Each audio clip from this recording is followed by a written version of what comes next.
Deux mondes hostiles au destin très différent. L'une très vivace, sur laquelle grouillent les forces les plus maléfiques de la nature. L'autre n'est qu'une sorte de carcasse planétaire, criblée par les millions d'impacts de météorites qui ont fondu sur elle à toute vitesse. Elle témoigne des drames qui s'abattent sur certaines planètes. Vénus et Mercure, les planètes intérieures.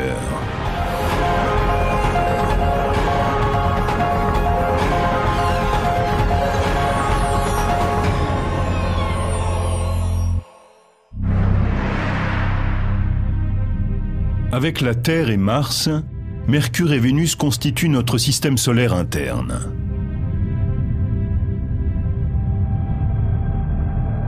Jupiter, Saturne, Uranus, Neptune. Ces planètes les plus éloignées du Soleil forment le monde gazeux externe du système solaire. Pendant 4 milliards d'années, les planètes internes ont amassé assez de débris d'étoiles pour développer une surface solide. Pourquoi étudier les planètes? Pourquoi étudier l'astronomie aussi? Un jour, peut-être, nous devrons partir au-delà de la planète Terre si nous voulons survivre en tant qu'espèce. Il faut donc que nous sachions ce qu'il y a plus loin et quelle est la nature de l'univers. Nous étudions des mondes aux caractéristiques spécifiques.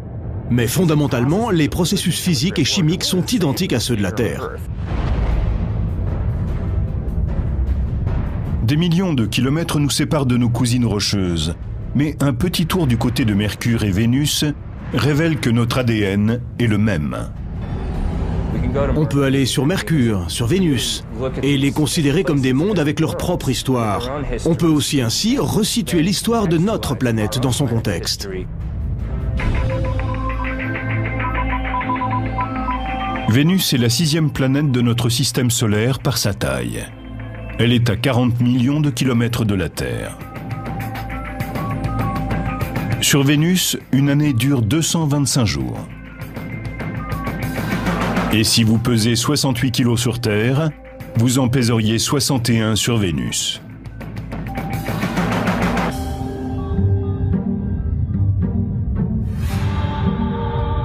Vénus. Quand les Romains levaient les yeux, ils étaient fascinés par sa présence majestueuse. Ils ont donné à la planète le nom de la déesse de l'amour et de la beauté.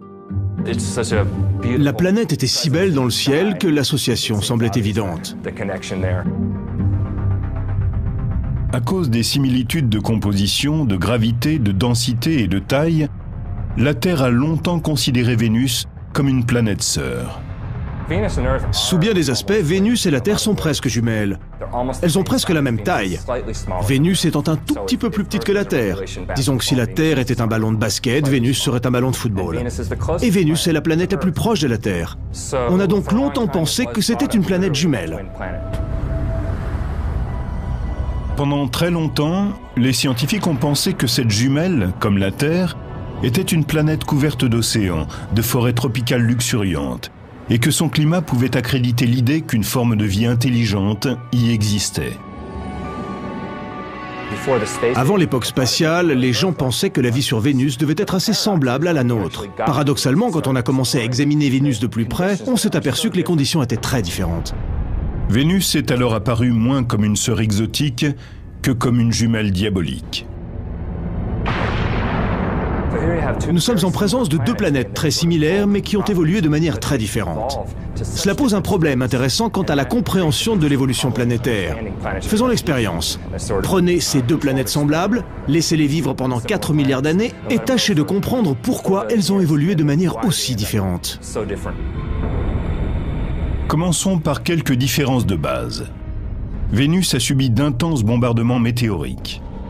L'un des impacts a été si violent que certains scientifiques pensent qu'il a pu inverser la rotation de la planète. Vénus tourne très lentement. Elle observe une rotation rétrograde, c'est-à-dire qu'elle tourne en arrière par rapport aux autres planètes. Du fait de cette rotation rétrograde, le Soleil se lève à l'ouest et se couche à l'est. Et les jours vénusiens sont longs. D'un lever du Soleil à l'autre, il ne s'écoule pas moins de 8 mois terrestres. Mais ce ne sont ni le schéma orbital, ni les longues journées qui rendent Vénus si insupportable. C'est en partie son climat détestable. Avec une température au sol de 480 degrés Celsius, Vénus est la planète la plus chaude du système solaire. Celui qui voudrait y faire un tour devrait en repartir bien vite. Ce serait une question de seconde. D'une seule seconde peut-être, et il serait rôti. Si un astronaute se retrouvait sur Vénus sans combinaison spatiale, sa peau commencerait à dorer et il cuirait véritablement comme une dinde dans un four. Cette incroyable vague de chaleur est le fruit d'un processus appelé l'effet de serre. C'est celui-là même qui, sur Terre, tempère le climat et contribue à la vie. Mais en se penchant plus attentivement sur Vénus, on s'aperçoit que cet effet de serre peut être source de vie tout autant que source de mort.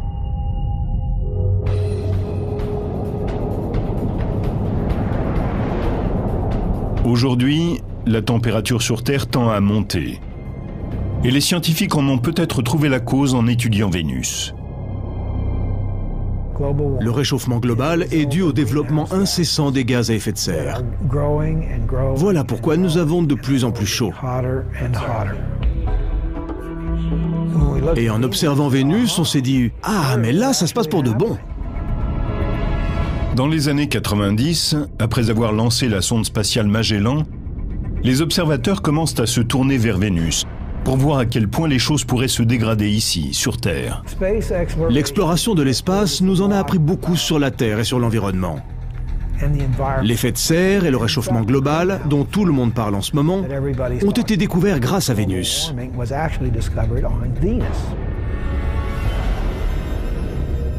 Ce que l'on a découvert sur Vénus éclaire d'un jour nouveau la très grande fragilité de l'effet de serre. Il n'a pas toujours fait aussi chaud sur Vénus. Il semble qu'autrefois sa surface était plus semblable à celle de la Terre et qu'elle ait perdu ses océans à cause d'un effet de serre galopant. Vénus est donc la preuve qu'un changement global peut effectivement se produire sur une planète, tel un scénario dramatique. Il est mieux de ne pas attendre de devenir comme Vénus pour s'inquiéter. Et d'ailleurs, on en prend le chemin. Mais le véritable intérêt d'étudier Vénus, c'est que cela nous permet de tester nos modèles climatiques. Grâce à des modèles de circulation générale de l'atmosphère, les scientifiques ont pu calculer certaines augmentations de la température sur Terre en se basant sur les quantités de gaz à effet de serre sur Vénus. Comment l'effet de serre fonctionne-t-il sur Vénus et comment peut-il réchauffer la planète à ce point-là? Voici Biosphère 2. Située au pied du massif montagneux de Santa Catalina, en Arizona, elle a été construite par un groupe de chercheurs afin d'envisager la colonisation d'autres planètes. C'est la plus grande serre au monde. Biosphère est une serre idéale. C'est un grand immeuble avec des panneaux de verre pour laisser entrer le soleil. Et il y fait vraiment chaud. Les rayons de soleil traversent les panneaux de verre et font grimper la température intérieure. L'air se réchauffe, mais il ne peut pas s'échapper par le haut. Il ne peut pas s'élever verticalement dans l'atmosphère à cause des murs. Les fenêtres emprisonnent la chaleur, réchauffent l'immeuble et fournissent aux plantes et aux arbres un climat acceptable. Sur Vénus, les gaz à effet de serre n'emprisonnent pas vraiment la chaleur, mais ils ralentissent sensiblement la vitesse à laquelle ils peuvent s'échapper. Sur n'importe quelle planète, l'effet de serre décrit une situation où la température du sol augmente à cause de gaz dans l'atmosphère qui emprisonnent la chaleur, tout en laissant passer la lumière du jour. Les mêmes gaz à effet de serre qui nous seraient fatals sur Vénus sont indispensables à la vie sur Terre. Sans effet de serre, la température moyenne serait sensiblement en dessous de zéro. Les océans seraient entièrement gelés, et il n'est même pas sûr qu'il y aurait encore de la vie sur Terre. On se demande combien il fait là-bas, mais la question serait plutôt « Pourquoi il fait-il aussi chaud ?» Parce que l'atmosphère est composée de dioxyde de carbone à l'état pur quasiment. L'atmosphère vénusienne se compose pour 95% de dioxyde de carbone, ou CO2. Et c'est ce gaz qui emprisonne la chaleur. C'est ce qui entraîne un violent effet de serre et fait monter la température. Voilà pourquoi il fait aussi chaud sur Vénus. C'est un exemple extrême de réchauffement global. Sur Vénus, les volcans sont des sources naturelles de CO2 et d'autres gaz. C'est un processus que Jeff Sutton, géochimiste, étudie sur le volcan Kilauea à Hawaï. Loin sous terre, des composés atomiques réagissent pour former le CO2 en cas d'activité volcanique. Le gaz naît de la pression issue de la chaleur de la roche en fusion, le magma. Le gaz s'élève et atteint le réservoir magmatique. La pression sur le magma décroît, ce qui a pour effet de permettre au gaz emprisonné à très forte pression de s'échapper. La lave vénusienne présente donc vraisemblablement des orifices de ce type par lesquels les gaz peuvent se répandre à l'air libre. Quelque chose comme 8 000 à 30 000 tonnes de dioxyde de carbone sortent tous les jours en bouillonnant des chambres magmatiques. Cela fait 3,5 millions à 5 millions de tonnes par an.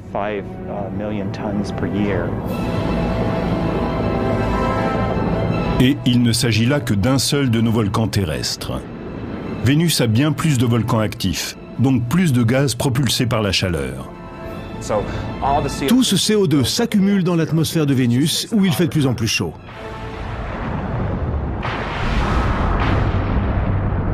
Il n'y a pas que sa température élevée qui rende menaçante la sœur jumelle de la Terre. À une cinquantaine de kilomètres au-dessus du sol brûlant de Vénus, la planète subit des ravages, à côté desquels ses 482 degrés Celsius ont des airs de front frais. Des dégâts électriques, au cours desquels des secousses d'une fraction de seconde atteignent les 26 000 degrés. Chaque étincelle de lumière fait 100 millions de volts. Sur Vénus, comme sur Terre, il y a des éclairs quand les charges électriques accumulent suffisamment d'énergie pour produire une étincelle.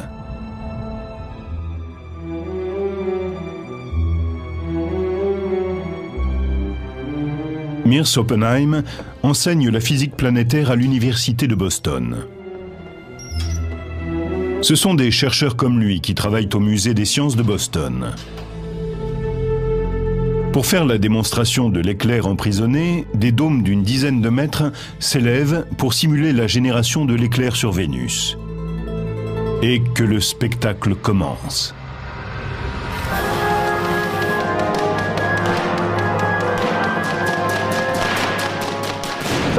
Regardez ça!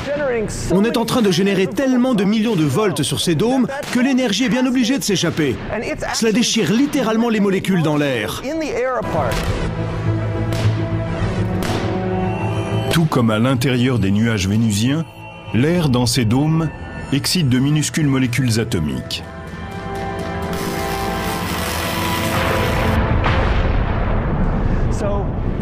C'est en se reconstituant que les molécules déchirées provoquent cet éclair. C'est ça un éclair. Dans la galaxie, les particules cosmiques d'étoiles en train d'exploser déclenchent les éclairs. Et en entrant dans l'atmosphère, elles créent cette étincelle. Ce sont des particules qui viennent de très loin. Elles heurtent l'atmosphère et produisent une averse de particules chargées.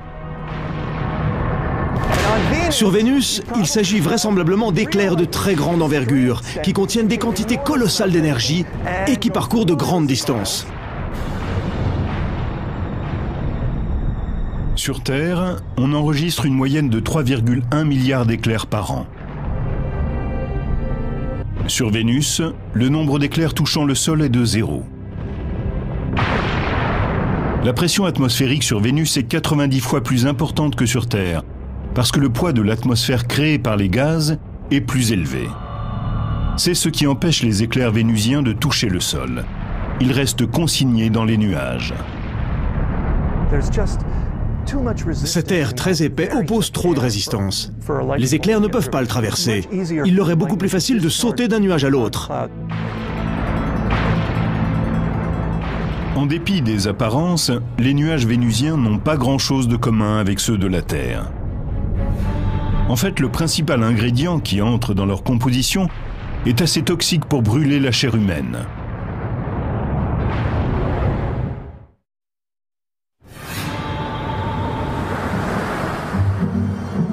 Depuis la Terre, on peut voir Vénus scintiller dans le ciel de l'aube ou du crépuscule comme une étoile. Il est certain qu'elle ne fait pas tapisserie. Et si elle brille autant dans notre ciel, ce n'est pas seulement parce qu'elle est la planète la plus proche de nous, c'est parce qu'elle est la plus réfléchissante. En effet, Vénus est entièrement couverte de nuages réfléchissants et brillants. 80% de la lumière solaire est reflétée par les nuages qui enveloppent la planète. Pourtant, même dans les nuages, Vénus montre son mauvais caractère. On sait que les nuages de Vénus se composent d'acide sulfurique, analogue à celui d'une batterie de voiture. Cet acide sulfurique provient du dioxyde de soufre expulsé par les volcans. Tout comme son cousin le dioxyde de carbone ou CO2, la pression gazeuse pousse le dioxyde de soufre vers la surface, à travers les cheminées volcaniques. C'est ce même gaz que le chimiste Jeff Sutton observe attentivement sur le volcan Kilauea à Hawaï. Ces gaz, et plus particulièrement le dioxyde de soufre, sont toxiques. C'est pourquoi nous portons des masques pour protéger nos poumons et nos voies respiratoires. En effet, en se combinant avec l'humidité du nez et de la gorge, le dioxyde de soufre forme de l'acide sulfurique. L'acide sulfurique est très nocif. On ne s'asperge pas d'acide de batterie, n'est-ce pas?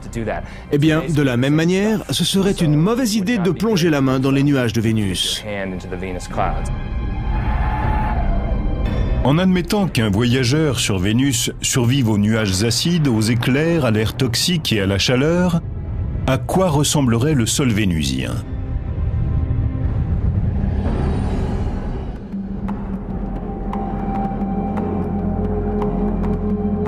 Le vulcanologue Jeff Burns, de l'Institut de surveillance géologique des États-Unis, arpente le globe pour tenter de comprendre ce qui anime l'activité volcanique des planètes intérieures. Pour imaginer la surface de Vénus, Burns pense aux champs de lave désertique du Kilauea sur la grande île d'Hawaï.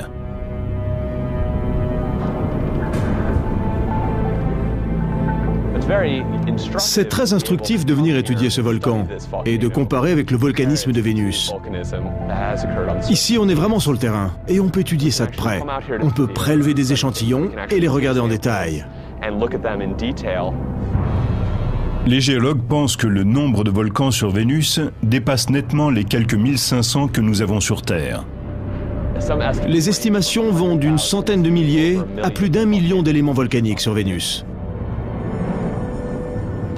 Avec autant de volcans, la pierre de lave représente 70% du sol vénusien, tout comme l'essentiel de la roche du Kilauea.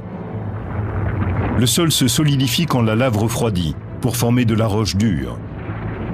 Le fait de disposer de ce type de roche sur Terre nous permet de procéder par analogie et de comprendre les roches des autres planètes. Les roches basaltiques sont ce qui ressemble le plus aux plaines vénusiennes. Le basalte est un type de pierre de lave que l'on trouve sur Vénus et dans tout le système solaire interne.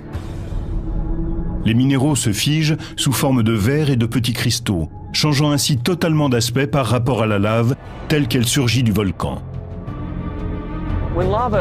La lave en fusion sur le sol est incandescente et de couleur rouge. Puis elle se couvre rapidement d'un voile argenté. Et en l'espace de quelques semaines, elle devient noire, tout comme la lave ici autour de moi.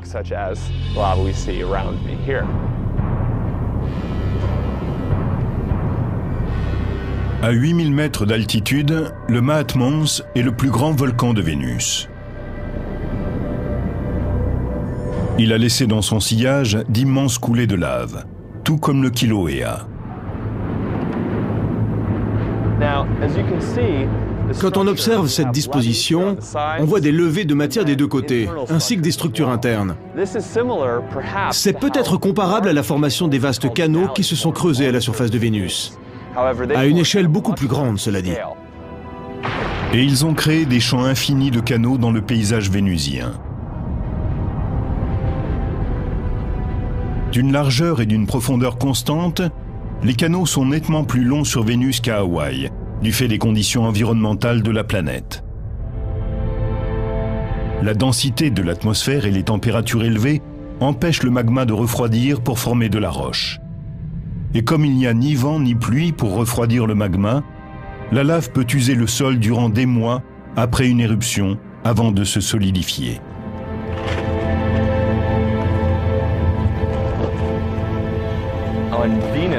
Sur Vénus, on devrait trouver des couches et des couches de roches volcaniques plutôt noires et de composition basaltique. On devrait voir des taches provenant de fer qui se seraient oxydées et qui seraient donc de couleur rouge.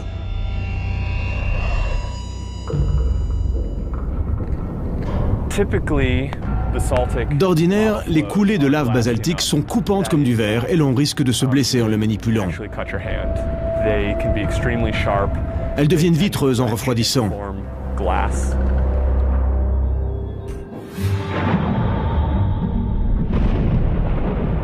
Et puis, il y a le ciel.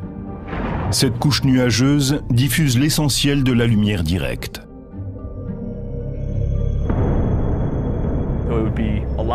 Sur Vénus, les jours doivent être beaucoup moins clairs qu'ici sur Terre. En particulier parce que la lumière est très uniformément répartie. Il ne doit pas y avoir beaucoup d'ombre. La surface est éclairée de façon assez égale. À cela s'ajoute la composition de l'atmosphère, qui fait que tout doit avoir une teinte orangée.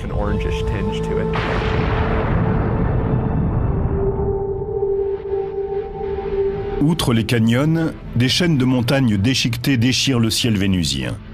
Le mont Maxwell est le point culminant de la planète. Maxwell fait environ 11 000 mètres d'altitude. Donc il dépasse facilement n'importe quel de nos sommets.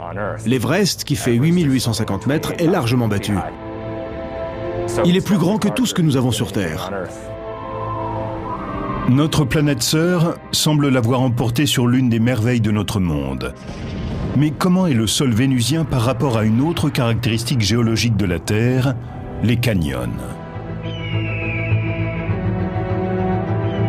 Le Grand Canyon, que la rivière du Colorado a creusé au fil de 250 millions d'années.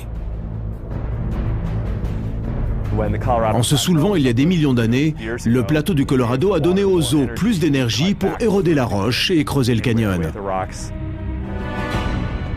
Les vastes canyons vénusiens ont peut-être eux aussi été formés par l'érosion, mais pas celle d'une rivière.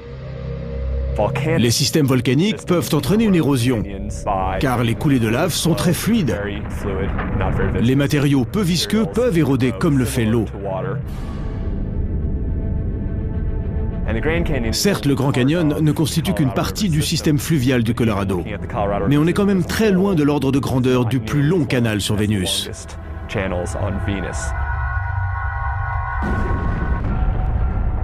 Si les Romains avaient connu ces volcans, ces nuages acides, ces éclairs, son air irrespirable et ses températures insupportables, peut-être auraient-ils choisi pour nommer notre planète jumelle une autre déesse que celle de la beauté et de l'amour.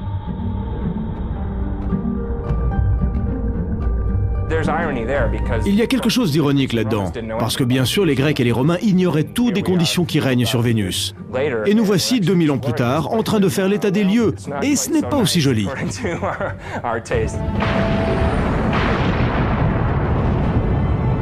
Mais les dangers qui hantent notre planète sœur ne sont rien comparés à la violence de Mercure.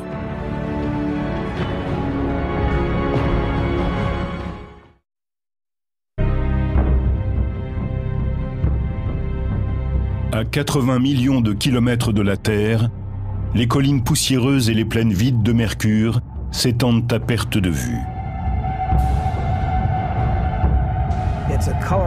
C'est une masse délavée. Elle n'a pas vraiment de couleur comme Mars, la Terre ou Vénus par exemple.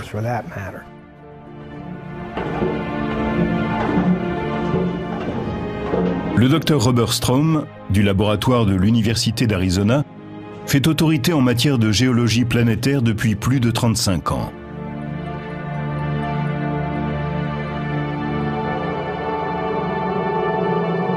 Mercure est la planète la plus proche du Soleil. Et elle ne ressemble à rien d'autre dans le système solaire. À 60 millions de kilomètres du Soleil, Mercure est la planète la plus proche de l'astre solaire. Cette planète n'a pas de lune connue. Elle n'a pas d'atmosphère. Et elle est visible à l'œil nu depuis la Terre, entre chien et loup.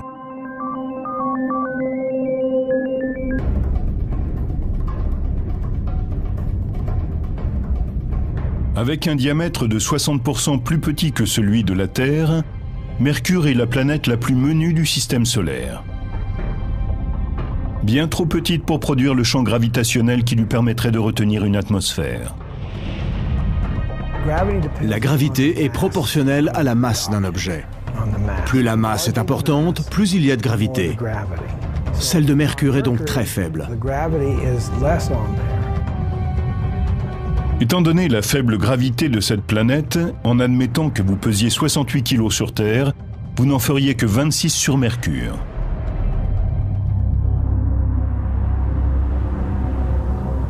La taille d'une planète est importante quand il s'agit de la chaleur interne nécessaire au maintien de l'activité géologique.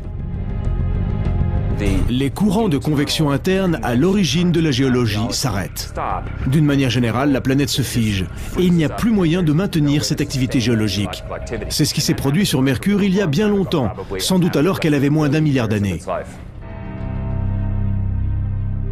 Il est bien loin le temps où Mercure était capable de générer des tremblements volcaniques et tectoniques. Mercure est-elle une planète morte? Cela dépend de ce qu'on entend par mort. A-t-elle une activité interne? Probablement pas. Elle est sans doute totalement inactive. Au fond, c'est une planète morte, et ce depuis 4 milliards d'années environ. Pour une planète pratiquement morte, Mercure est encore assez agité. Les Romains lui avaient donné le nom de leur messager au pied léger. Mercure fait le tour du Soleil en 88 jours, ce qui en fait la plus rapide de toutes les planètes. Mais pour tourner sur son axe, elle détient le record de lenteur.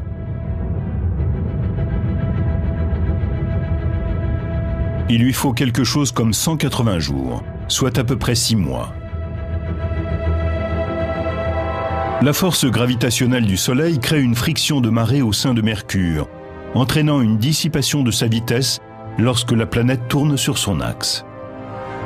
C'est-à-dire que sur Mercure, les années sont plus courtes que les jours. Et cette rotation paresseuse confère à Mercure une météo un peu spéciale. 6 mois durant, la face exposée au Soleil dépasse les 400 degrés Celsius. Tandis que de l'autre côté, la température chute à 150 degrés Celsius en dessous de zéro. Il lui faut longtemps pour réchauffer sa face ensoleillée et autant pour refroidir l'autre. Les différences de température sont donc extrêmes. En dépit de sa proximité avec le Soleil, Mercure fait un peu figure de mouton noir dans la famille planétaire. Son ciel ne semble connaître que les nuits étoilées. Le ciel y est toujours sombre. Si nous avons du ciel bleu sur Terre, c'est à cause de notre atmosphère. L'azote disperse la lumière avec une prédilection pour les tons de bleu. Voilà pourquoi chez nous le ciel est bleu.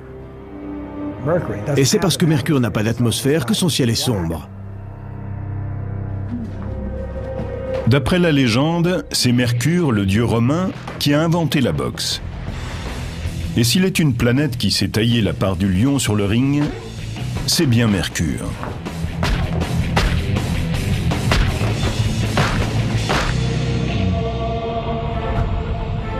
Comme elle n'a pas d'atmosphère pour la protéger, des millions de météores et d'astéroïdes ont explosé à sa surface. Notre atmosphère préserve la Terre de la plupart des impacts, à la manière d'un champ de force. Quand un petit objet se précipite sur elle, généralement 10 fois plus vite qu'une balle de revolver, la collision avec les molécules d'air le transforme en gaz. La Terre est protégée des petits impacts par cette chose extraordinaire que nous appelons l'atmosphère. Quant aux objets plus petits encore, ces forces les auront complètement détruits bien avant qu'ils ne touchent la surface géologique de notre planète.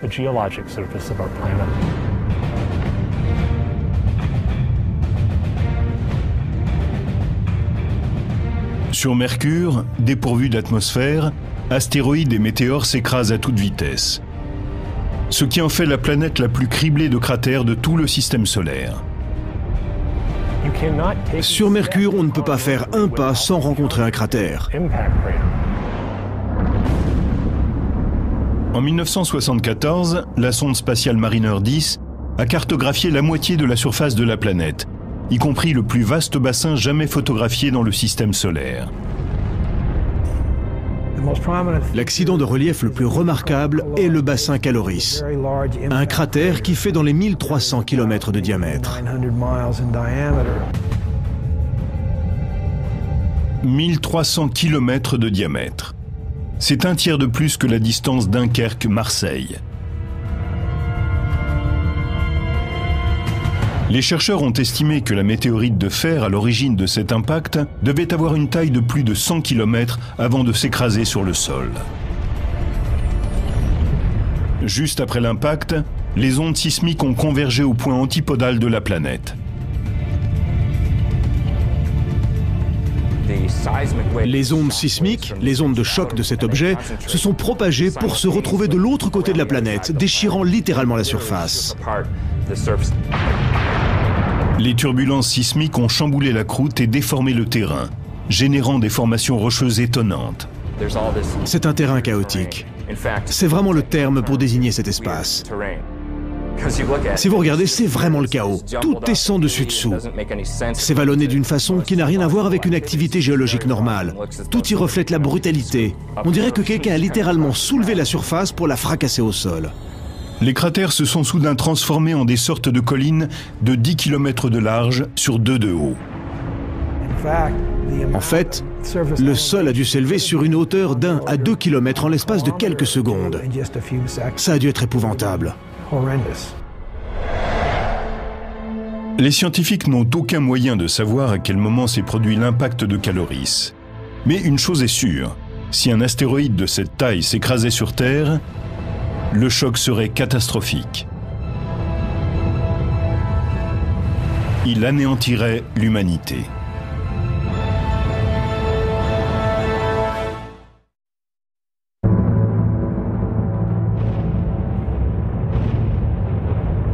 D'innombrables impacts de météores et d'astéroïdes ont laissé sur Mercure des cicatrices, des entailles et des cratères. Aujourd'hui, la planète n'est plus qu'une carcasse.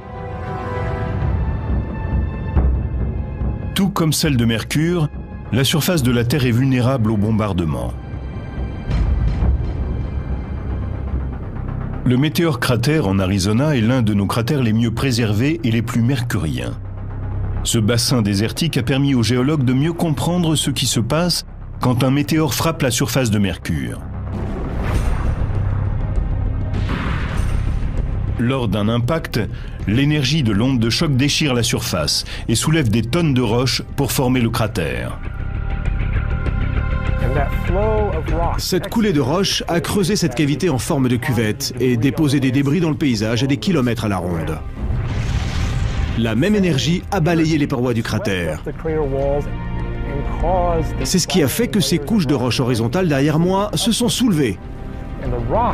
Sous l'effet du choc, la roche ne s'est pas montrée friable comme on pourrait s'y attendre, mais plutôt comme du caramel mou.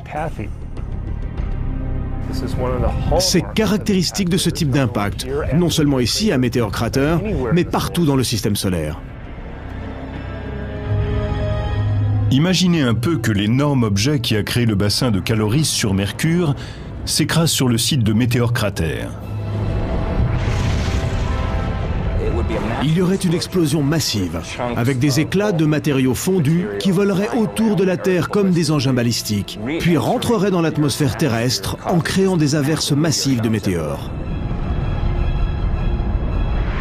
Sur une douzaine de kilomètres, l'onde de choc déchirerait le sol et provoquerait des tsunamis accompagnés de vagues de 600 mètres de haut.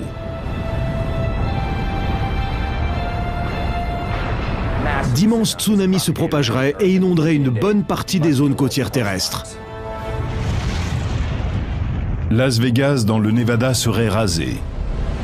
Des villes comme Salt Lake City dans l'Utah, San Francisco en Californie et Los Angeles disparaîtraient en une fraction de seconde. Les ondes de choc se propageraient à travers la Terre sur des milliers de kilomètres à partir du site de la collision.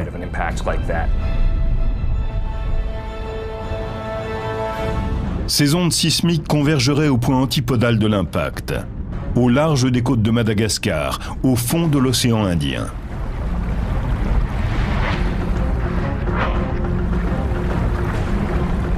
Soudain, une chaîne de montagnes surgirait du fond de l'océan, créant ce terrain mercurien chaotique. Un objet d'une taille pareille provoquerait sans doute un énorme tremblement de terre sur le globe tout entier. Météor Crater ne serait plus qu'une piqûre d'épingle dans le sol, comparée à la plaie ouverte que laisserait un impact du type de celui de Caloris. Ce vide engloutirait un quart des États-Unis. Un objet de cette taille éliminerait une bonne partie de la côte ouest des États-Unis s'il tombait en Arizona. En un instant, il transformerait entièrement la côte.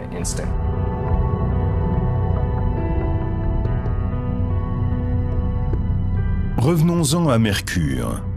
Ces cratères lui confèrent un statut d'icône dans le système solaire, et certaines de ces marques recèlent des mystères. À Puerto Rico, quand le radar de l'observatoire d'Arecibo a pointé ses antennes vers les pôles de Mercure, il a capté quelque chose qui a laissé les chercheurs stupéfaits. De la glace. L'un des endroits les plus chauds du système solaire a de la glace à ses pôles. Et s'il y a de la glace là-bas, c'est parce que Mercure présente une surface criblée de cratères et que l'intérieur des cratères de la zone polaire est toujours plongé dans l'ombre.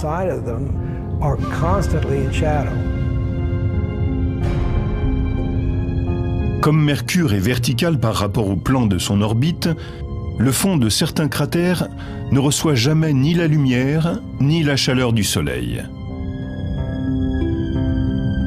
Mais le fait qu'il n'y ait pas de source d'eau apparente sur la planète soulève une question. Comment cette glace est-elle arrivée là? Certains chercheurs pensent qu'elle pourrait provenir d'une comète.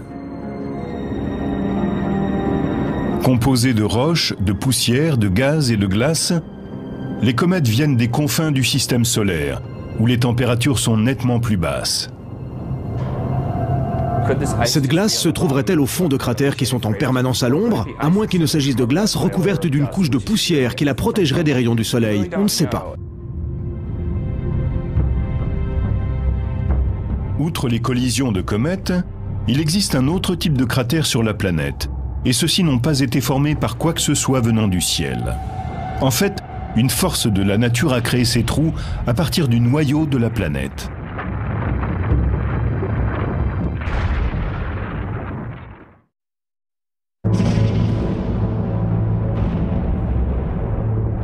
En se penchant sur le sol de Mercure, des scientifiques se sont aperçus qu'une partie de ces cratères pourrait avoir été formée par quelque chose d'autre que des astéroïdes, comètes et autres météores. Nous comprenons bien que le processus géologique dominant sur Mercure tient aux cratères d'impact. Le volcanisme constitue ici le deuxième processus géologique par ordre d'importance.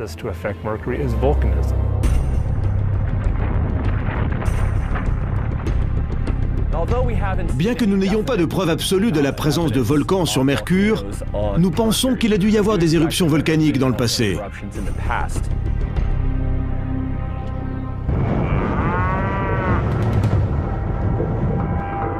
Cette prairie à vaches à 3 heures de route au nord de Phoenix pourrait avoir un lien avec le passé volcanique de Mercure. Ces collines cratérisées sont des volcans éteints, à cônes de cendres. Et les géologues pensent qu'il pourrait y avoir des volcans semblables sur Mercure. Voici un cône de cendres. Derrière moi, vous pouvez voir un très vaste cratère, caractéristique des cônes de cendres.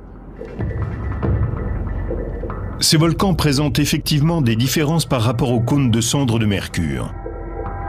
La gravité sur Mercure étant moindre, on pourrait s'attendre à ce que les cônes de cendres y soient nettement plus larges et plus plats.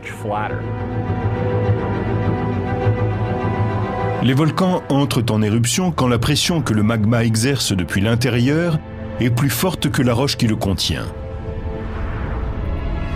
La pression augmente pour deux raisons, trop de magma et trop de gaz. Et dans un volcan, quand la pression augmente, il lui faut un exutoire.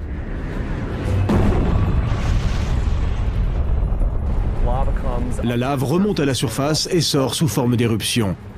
Il y a une cheminée et ce qu'on appelle une fontaine de feu. Si la pression est suffisante, la lave peut être projetée à plus de 30 mètres de hauteur sur Terre. Mais sur Mercure, la gravité est si faible que la fontaine pourrait éjecter la lave à une hauteur de 30 étages. Les cônes de cendres de l'Arizona peuvent illustrer l'héritage volcanique que nous partageons avec Mercure.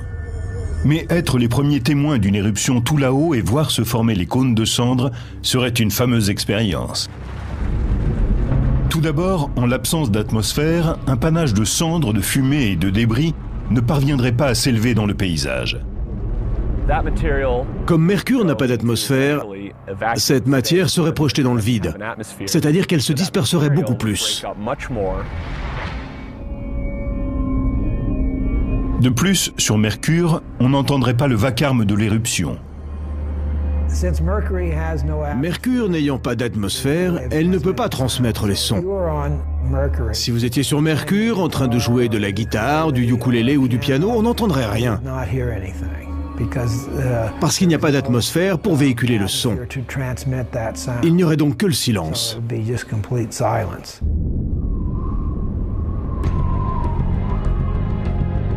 En 1974, Mariner 10 ne cartographie que 45% de la surface de Mercure lors d'une mission de survol. 30 ans plus tard, la NASA lance le vaisseau spatial Messenger. Le satellite cartographiera la planète tout entière et transmettra des données aux scientifiques enthousiastes, en même temps qu'un déluge de questions sans réponse. Je veux voir l'autre face. Je ne sais pas à quoi elle ressemble, et cela m'agace depuis 35 ans. Est-ce qu'elle ressemble à la face que nous avons vue, ou bien est-ce quelque chose d'inattendu, de différent? Pourtant, malgré les budgets affectés aux explorations futures, la question de savoir à quel point nous sommes effectivement différents ou semblables risque fort de rester en suspens.